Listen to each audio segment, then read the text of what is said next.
Day 6, Chapter 17 of a Monastic Life. Thou must learn to renounce thine own will in many things if thou wilt keep peace and concord with others. It is no small matter to live in a monastery or in a congregation, and to converse therein without reproof, and to persevere faithful till death. Matthew 10:22. Blessed is he who has lived well and made a happy end. If thou wilt stand as thou oughtest and make a due progress, look upon thyself as a banished man and a stranger upon earth. Hebrews 11:13.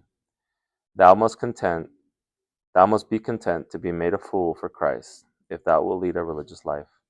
The habit and the tonsure contribute little, but a change of manners and an entire mortification of the passions make a truly religious man. He that seeks here any other thing than purely God and the salvation of his soul will find nothing but trouble and sorrow. Neither can he long remain in peace who does not strive to be the least and subject to all. Thou camest hither to serve, not to govern. Know that thou art called to suffer and to labor, not to idle and to talk. Here, then, men are tried. Here, then, men are tried as gold in the furnace. Here no man can stand unless he be willing with all his heart to humble himself for the love of God. Practical reflections. In order to live happily and contented in community or religious house, and to labor effectually for the attainment of perfection and salvation, we must endure much, and restrain and conquer ourselves upon many occasions. As the dispositions of those with whom we live are often contrary to our own, grace must persevere peace and charity. Grace must preserve peace and charity by enabling us to suffer and to bear with contrariety of tempers and nature, preserves the order of the universe by reconciling contrariety of elements.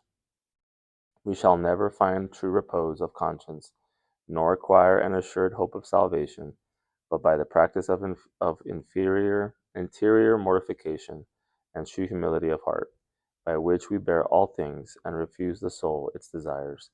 Prayer. As thou hast commanded me, O Jesus, to seek peace and to keep it with all men, and as I cannot enjoy this advantage but by humbly bearing with others, and by giving them no cause of uneasiness on my own account, command in this respect what thou pleasest, and give me what thou commandest.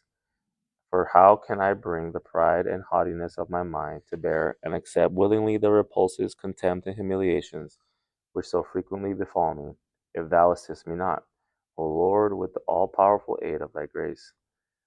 And how shall I stifle the feelings and sallies of my heart under contradictions, if thou arrest them not?